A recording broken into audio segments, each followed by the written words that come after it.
नमस्कार और सुप्रभात। बेटा, आज का जो हमारा व्लॉग नंबर 5 है, हिंदुइज़्म एंड नेचर, प्रकृति के बारे में आज हम बात करेंगे। और ये मुझे लगता है बहुत ही ज़रूरी ब्लॉग है। बाकी जो अब तक हमने ब्लॉग किए, 4 ब्लॉग जो किए, उसमें हमने स्पिरिचुअलिटी की बात की, उसमें हमने बात की कि हिंदुइज़्म के पिलर्स क्या हैं, उसमें हमने बात की कि हम अपने कर्म में, अपने धर्म में अच्छे डायरेक्शन में कैसे जाएं, किस तरफ जाएं, और क्या क्या काम हमें करने चाहिए, किस किस तरह के सिंबल्स हैं हमारे कल्चर में, किस किस तरह की इम्पोर्टेंस दी गई है अलग अलग देवी और देवताओं को सॉरी, जो सब ब्रह्मन का रूप है।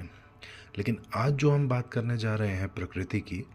वो एक बहुत ही ज़रूरी टॉपिक है, क्योंकि वो भगवान की तरह, ब्रह्मन की तरह एब्स्ट्रैक्ट नहीं है। वो एक रियल टॉपिक है जो हम अपने संसार में, अपने इर्द गिर्द जो प्लांट्स हैं, जो पौधे हैं, जो पशु पक्षी हैं, जो लोग हैं, उनके साथ हम देखते हैं। तो शुरू करते हैं। आज जो हम बात करेंगे उसमें सबसे इम्पोर्टेंट है ये जानना कि हिंदुइज़्म में, हिंदू कल्चर में किस तरीके से एनवायरनमेंट को, नेचर को हम एक मानते हैं, अपने आप से उससे अलग नहीं रखते हैं। हमारा बड़ा कल्चरल बिलीफ हमेशा से रहा है, हज़ारों सालों से रहा है,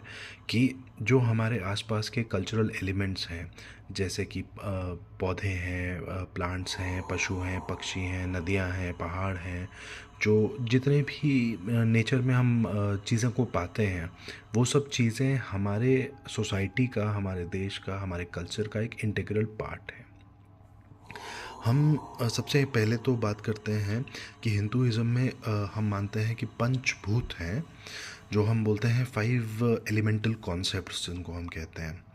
तो सबसे पहले तो आता है धरती का कंसेप्ट, जिसको बोलते हैं अर्थ का कंसेप्ट, कि जो अर्थ है उसी से सारी जीवन की उत्पत्ति होती है, उसी पे सारा जीवन टिका हुआ है, और वो एक सपोर्ट, एक फाउंडेशन प्रोवाइड करता है ताकि जीवन टिक सके। फिर अगला जो एलिमेंट है वो है पानी का, वाटर के बारे में हमने पिछली बार जब हम कलश के बारे में बात कर रहे थे तब भी बहुत बात की कि all life flows from water. जितना भी संसार में जीवन है वो देन है पानी का, और पानी सबसे ज़रूरी है उसके लिए। अगला जो एलिमेंट है वो है फायर का, जिसको अग्नि कहते हैं हम, जिसमें हम डिपिक्ट करते हैं द कॉन्सेप्ट ऑफ एनर्जी। आग अपने आप में एक ऐसा कंसेप्ट माना गया है हिस्ट्री में, साइंस में, कि ह्यूमन जो एवोल्यूशन है इनटू मॉडर्न कल्चरल सोसाइटीज़, वो शुरू हुई जब हमने आग का आविष्कार किया। आग को अपने साथ हमने आग को जोड़ा कि आग अगर हम रात को लगाएंगे तो जानवर नहीं आएंगे, आग अगर हम रात को लगाएंगे तो रोशनी रहेगी, गर्माहट रहेगी। वहाँ से शुरू होके जो हमने 17वीं सदी में, 18वीं सदी में जो इंडस्ट्रियल रेवोल्यूशन हुआ, और आज जो हम मॉडर्न साइंटिफिक जो भी काम करते हैं, चाहे वो सेमीकंडक्टर बनाना हो जिससे हमारे कंप्यूटर, लैपटॉप, फ़ोन सब पावर होते हैं, या फिर बैटरीज बनानी हो, या इवन जो हमारे पार्टिकल एक्सेलरेटर है जिससे हम जो हमारी यूनिफाइड थ्योरीज हैं उनको सर्च करते हैं, वो सब चीज़ें एनर्जी पे बेस्ड हैं। तो ये बड़ा एक इम्पॉर्टेंट कंसेप्ट है जो हमसे जुड़ा हुआ है। जो अगला कंसेप्ट है वो है एयर का, which is atmosphere around us, जिसको हम ब्रीथ करते हैं, जिसको हम अपने लैंग्वेज में, अपने भाषा में कहते हैं प्राण। तो हमारे जो प्राण हैं वो सांस लेने से, सांस छोड़ने से हम बोलते हैं कि प्राण हैं, क्योंकि इंसान, जानवर, जो हमारे प्लांट्स हैं, पौधे हैं, सभी सांस लेते हैं। तो एक ये हमारे कल्चर में जुड़ा हुआ है कि जीना और सांस लेना, प्राण होना और प्राणायाम करना, दोनों एक दूसरे के पार्ट हैं, एक दूसरे के एलिमेंट हैं, जैसे एक कॉइन के दो हिस्से हैं। आखिरी जो एलिमेंट है वो है स्पेस का, जिसको हम बोलते हैं अंतरिक्ष, क्योंकि सारी जो चीज़ें हैं दुनिया में जो हम देखते हैं, जितने भी प्लैनेट्स हैं, स्टार्स हैं, सन है, वो सब स्पेस में बसे हुए हैं। और ये एक ऐसा कॉस्मिक एंटिटी है जिसको ब्रह्मन के थ्रू, ब्रह्मा के थ्रू जो बनाया गया संसार, वो सारा संसार जो एग्जिस्ट करता है वो एग्जिस्ट करता है स्पेस में। बल्कि इसको हम मॉडर्न जो हमारी साइंस है उसमें हम इसको और थोड़ा अलग तरीके से बोलते हैं, हम बोलते हैं स्पेस टाइम में, कि हर एक समय जो अब तक हुआ है और हर एक पॉइंट जो स्पेस का है वो दोनों आपस में जुड़े हुए हैं, एंटेंगल्ड हैं। और ये जो समय है, समय का चक्र है, और जो स्पेस है जिसमें सब चीज़ें एग्जिस्ट करती हैं, this is integral part of God and integral part of us, क्योंकि हम उसी में एग्जिस्ट करते हैं, हमें उसी के साथ चलना है, उसको साथ लेके चलना है। हमारे जो वेद हैं, जो हमारे फाउंडेशनल स्क्रिप्चर्स हैं, वो एक बड़ा इम्पॉर्टेंट मानते हैं नेचर को, प्रकृति को। और उसमें बताया गया है कि जो प्रकृति है, जो नेचर है, वो एक माँ की तरह है, जो हमें नरिश करती है, सारी ज़िंदगी को सस्टेन करती है, लाइफ को। हम बहुत सारे जो वर्शिप करते हैं गॉड्स का, गॉडेसेस का, जैसे गंगा माँ का हम वर्शिप करते हैं, पार्वती जी का वर्शिप करते हैं, पृथ्वी का वर्शिप करते हैं। ये हम करते हैं इसलिए ताकि हम इन चीज़ों को, इन जो एलिमेंट्स हैं जो नेचर के, इनको इम्पोर्टेंस दे पाएँ।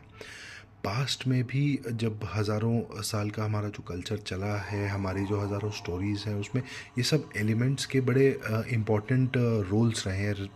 बड़े इम्पॉर्टेंट पार्ट्स रहे हैं, जिससे कि हमारा कल्चर डेवलप किया है। जैसे हम गंगा की बात करते हैं, तो गंगा कहते हैं हज़ारों सालों से, लाखों सालों से चलती आई है। और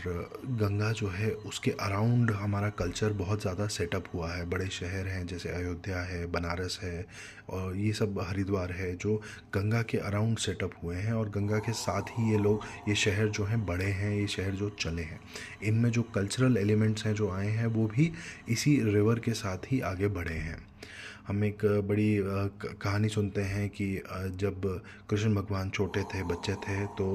एक बड़ी बारिश हुई, बड़ी बाढ़ आई, तो उन्होंने अपनी जो छोटी उंगली थी उस पर एक पहाड़ को उठाया। हालांकि वो भगवान हैं, वो गॉड हैं, वो ऐसा एक काम कर सकते हैं जो हम नॉर्मल अपने गोइंग में समझ ना पाएँ, देख ना पाएँ। लेकिन हमने एक बड़ा इम्पोर्टेंस दिया है इन चीज़ों को। ये हमारे जो जंगल हैं, हमारे जो पहाड़ हैं, हमारे जो डिफरेंट ट्रीज़ हैं, एनिमल्स हैं, जानवर हैं,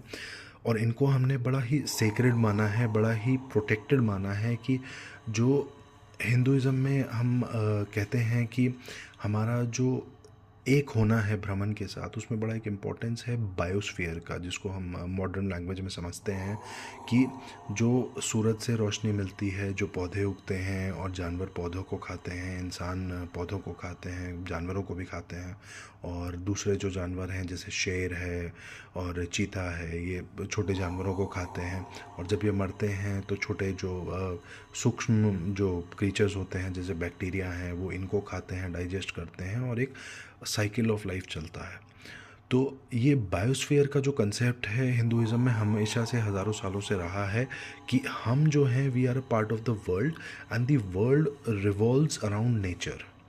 क्योंकि बिना प्रकृति के जीवन संभव नहीं है, बिना प्रकृति के जीवन में इवोल्यूशन नहीं होगा, बिना प्रकृति के जीवन में जीने की कोई वजह नहीं रहेगी। हम खूबसूरती देखते हैं बहुत चीज़ों में, जैसे पेड़ों में, जैसे फॉरेस्ट में, जैसे लेक्स में, रिवर्स में, और सूरज के उगने में, सूरज के ढलने में। सारे प्रकृति के रूप हैं जो हम मानते हैं कि ये डिवाइन है। ये जो ब्यूटी है हमारे कल्चर में, हमारे नेचर में, हम मानते हैं कि एक ही है और एक का ही पार्ट है। हमारे जैसे हम अर्थ है, उसको हम बोलते हैं कि नर्चरिंग है, हमारी ज़िंदगी को सस्टेन करती है, और वो सस्टेन करती है थ्रू दीज नेचुरल एलिमेंट्स, जैसे रिवर्स हैं। इवन उपनिषद में जैसे कहा गया है कि जो कंसेप्ट ऑफ ब्रह्मन है, अल्टीमेट रियलिटी है, it highlights the natural world, कि divine is a part of all life and all things which are not living but a part of life, जो हमारे बायोस्फीयर का पार्ट है। हम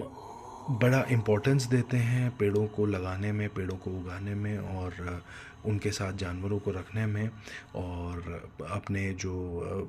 ये वन हैं, जो फॉरेस्ट हैं, इनको प्रोटेक्ट करने में। क्योंकि ये हमारे कल्चर का एक पार्ट है। हमारे जैसे पुराने ऋषि मुनि हुआ करते थे, वो फॉरेस्ट में जाते थे, हिमालय में जाते थे अपना मेडिटेट करने के लिए, सीखने के लिए, समझने के लिए दुनिया को। फिर जब वो आते थे वापस, तो लोगों को डिफरेंट एलिमेंट सिखाते थे कि आपको ये करना है और ये नहीं करना है, इस तरीके से आपको अपने डेली एलिमेंट्स में जीना है। हमारे जो वेद हैं उसमें जो हम हेल्थ की बात करते हैं, रिज्यूनेशन की बात करते हैं, तो हम बहुत सारे डिफरेंट मेडिसिनल प्लांट्स की बात करते हैं कि ये जब हमें कोई तकलीफ़ हुई, हमें कोई पीड़ा हुई, तो नेचर से, प्रकृति से हमें ये प्लांट दिए गए हैं, उससे हमें ये फ़ायदा होगा। हमारे जो पीपल के, बनियन के के जो पेड़ हैं उसमें हम कहते हैं कि इसमें भगवान आते हैं, यहाँ बैठते हैं, विराजमान होते हैं। नीम का जो पेड़ है उसको बड़ा इम्पोर्टेंस, मेडिसिनल वैल्यू दिया गया है कि इससे हम अपने शरीर की, तन की शुद्धि कर सकते हैं। जो हमें एलिमेंट्स हैं, जो बीमारियां हैं, उनसे हम बच सकते हैं, उनसे हम निजात पा सकते हैं जब हम किसी बीमारी का शिकार हुए हैं। तो ये सारे जो एलिमेंट्स हैं, ये जो कम्युनिटी का एक भाव है between all the nature, all the existing human civilization, all the plants and animals and everything, ये जो कम्युनिटी है, इस ये जो बायोस्फीयर है, ये इसको जो भी हम नाम देना चाहें, लेकिन ये ज़रूरी है कि इसमें एक बैलेंस रहे, इसमें एक फंडामेंटल फ्लो रहे एनर्जी का, पानी का। और ये सब जो हैं पार्ट हैं एक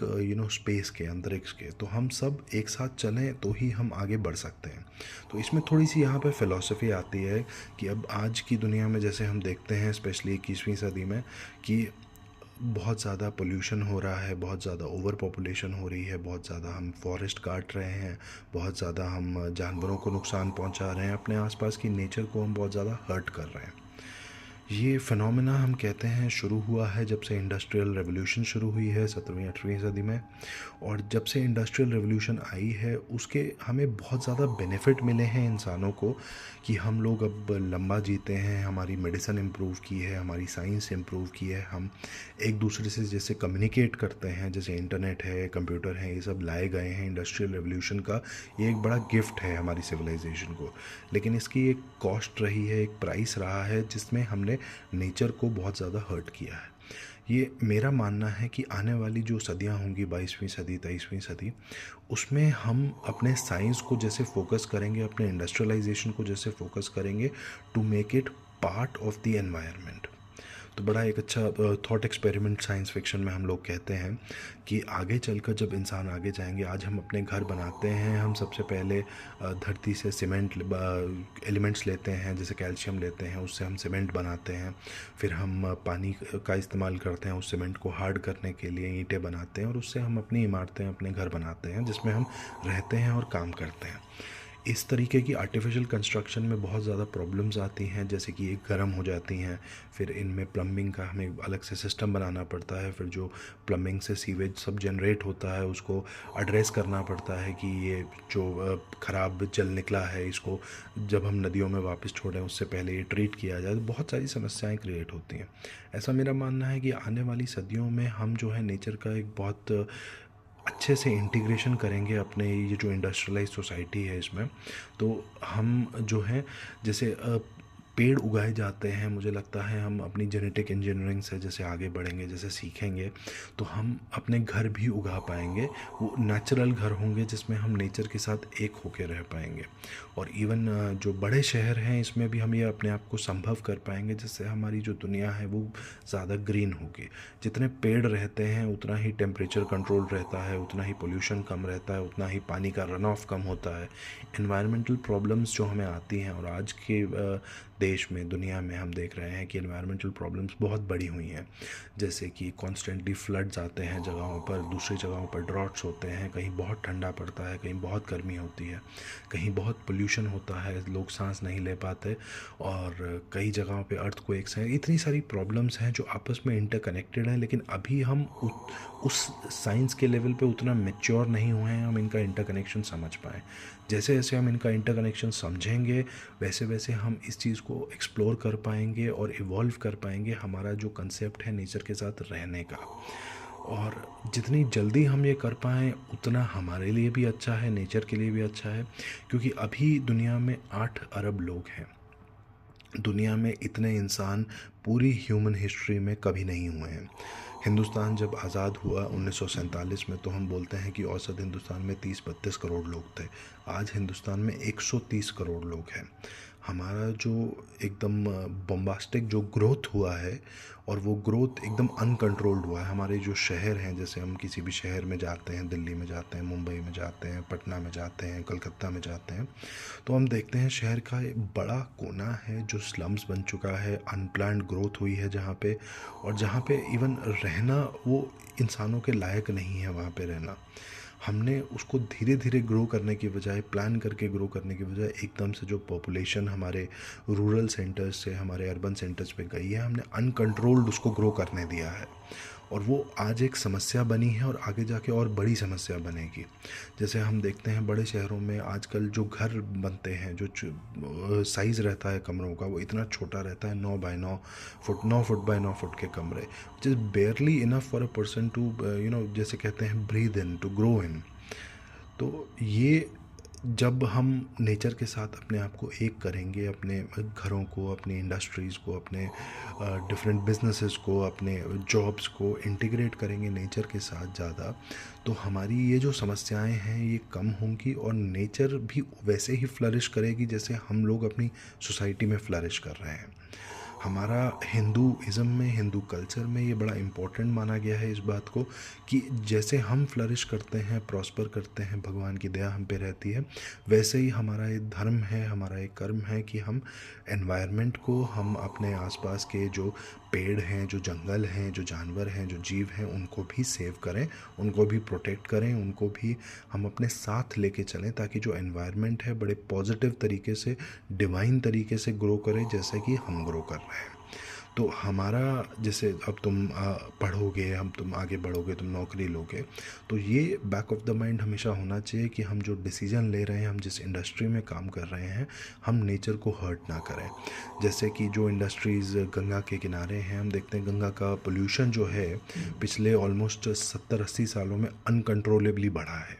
और जब कोविड आया उसके बहुत सारे नेगेटिव हुए, बहुत लोगों को दुख पहुंचा, चोट पहुंची, बहुत लोग चले भी गए दुनिया से, लेकिन उसका एक पॉजिटिव इम्पैक्ट ये था, हमने देखा कि गंगा का जो रन ऑफ था, जो फ्लो था, वो काफ़ी क्लीन हुआ। मैं पर्सनली भी उस समय हमारे घर में जो डेथ हुई, हम गंगा के पास गए वहाँ पे अस्थियाँ बहाने के लिए, और हमने देखा कि उस समय जो गंगा थी वो एकदम बहुत साफ़ थी एज़ कम्पेयर जो बाकी हम दिनों में गंगा को देखते हैं। और इसका एक बड़ा क्लियर रीज़न समझ में आता है कि जब कोविड के दौरान लॉकडाउन हुए तो इंडस्ट्रीज़ बंद थी, इंडस्ट्रीज़ चल नहीं रही थी, वो इंडस्ट्रीज़ का रन ऑफ नहीं था गंगा के अंदर, तो उससे गंगा को बड़ा क्लीनिनेस मिला। तो आज हम जैसे कहते हैं कि हम गंगा रिज्यूमिनेशन प्रोजेक्ट जो चला रहे हैं 25-30 साल से, तो मैं ही सुन रहा हूँ कि वो चल रहा है, उसका मुझे लगता है ज़ीरो इम्पैक्ट एकदम हुआ है गंगा को साफ़ करने के लिए, क्योंकि गंगा को साफ़ नहीं करना है हमें, हमें गंगा को गंदा होने से रोकना है। हम पोल्यूशन के, अपने जो पोल्यूशन कंट्रोल बोर्ड्स हमने बनाए हैं, जो टारगेट लगाते हैं हम कि इतना पोल्यूशन हम अलाउ करेंगे, जब हम उसको अलाउ करते हैं थोड़ा सा भी जाने के लिए, तो वो नदी को गंदा करता है, बहाव को। तो ये बड़ा इम्पोर्टेंट है, जैसे हम आगे चलें, अपनी इंडस्ट्रियल ग्रोथ हो, अपनी जो है बिज़नेस की ग्रोथ हो, अपने देश की जो ग्रोथ हो, उसमें हम ये जो पोल्यूशन हम संसार में डाल रहे हैं, जो नदियों में डाल रहे हैं, हवा में डाल रहे हैं, ज़मीन पे छोड़ रहे हैं, जैसे दिल्ली जैसे शहरों में, गाज़ियाबाद में हमने देखा है कि बड़े पहाड़ बने हुए हैं कूड़े के, क्योंकि हम उसको मैनेज नहीं कर पा रहे हैं, हम केपेबल नहीं है उसको मैनेज कर पाने के आज के साइंस के हिसाब से। तो मुझे ये लगता है कि ये जो सिचुएशन है इसको हमें बेटर कंट्रोल करना है, हमें बेटर ग्रो करना है, और जैसे तुम बढ़ोगे, तुम पढ़ोगे, आगे बढ़ोगे, तुम्हें इंश्योर करना है कि तुम अपने आने वाली पीढ़ी को भी ये पढ़ाओ, ये समझाओ कि नेचर की इम्पोर्टेंस क्या है, और तुम जो अपने काम करो, अपने जो कर्म करो, वो भी इस पॉजिटिव डायरेक्शन में करो कि नेचर को हमारे इंडस्ट्री से, हमारे काम से, हमारे कर्म से हार्म ना हो। ये बड़ा ज़रूरी है, बड़ा इम्पोर्टेंस है। और जो नेचर हमारे आसपास है उसको हम जितना बढ़ावा दे पाएँ, जैसे हमें ज़रूरत है घरों की रहने के लिए, हम घर बनाने से तो अपने आप को रोक नहीं सकते, वो हमारी एक ज़रूरत है, एक नीड है, बेसिक नीड है, लेकिन हम जब घर बनाते हैं तो हम कोशिश करें उसमें कुछ पौधे लगाएं, उसमें हम मेंटेन करें उस पौधों को, उसमें पानी डालें, इंश्योर करें उनको सनलाइट मिले। और हमारा जो दिन का जो रिवाज है, जो हमारा सुबह उठने से लेकर रात को सोने तक जो पूरा प्रोसेस है, उसमें हम प्लांट्स को, हम जीव जंतुओं को बड़ा इम्पोर्टेंस दें, बड़ा ज़रूरी है। तो हमने हमारे घर में भी, तुमने देखा है, कई सारे प्लांट्स लगाए हैं, तो आगे जाकर भी तो तुम आगे जाओ, आगे बढ़ो, तो अपने साथ ज़रूर कोशिश करो, ज़रूर इंश्योर करो 1 या 2 प्लांट कम से कम हो, ताकि वो प्लांट्स है तुम्हारी ज़िंदगी में, वो नेचर का जो एलिमेंट है, जो वेदों में कहा गया है, उपनिषद में कहा गया है, जो हमारे कल्चर की एक रीत रही है, उससे तुम जुड़े रहो। तुम समझते रहो कि हमारे जो डिसीजन हैं वो हमारे नेचर को, हमारे एनवायरनमेंट को किसी भी तरीके से हार्म ना करें, और जो हार्म पहुंचा है इंडस्ट्रियल ग्रोथ में, हम उसको जल्दी से जल्दी रिवर्स कर पाएँ, जल्दी से जल्दी पॉजिटिव डायरेक्शन में ले पाएँ। ये बड़ा इम्पोर्टेंट है, और हमारे हिंदुज़म के जो कल्चरल गोल्स हैं उसमें से एक बड़ा इम्पोर्टेंट इस गोल को माना गया है कि नेचर के साथ एक होके हमें चलना है। तो मैं कहूँगा बहुत धन्यवाद इस ब्लॉग को सुनने के लिए, और आने वाले ब्लॉग में हम और बातें करेंगे, लेकिन ये जो प्रिंसिपल हमने आज बात की नेचर के साथ जुड़े रहने की, इस पे अपना फोकस बनाए रखें। जितने हम ग्रीन बनेंगे, जितने क्लीन बनेंगे, उतना ही हमारा देश, हमारी सोसाइटी पॉजिटिव दिशा में जाएगी। धन्यवाद।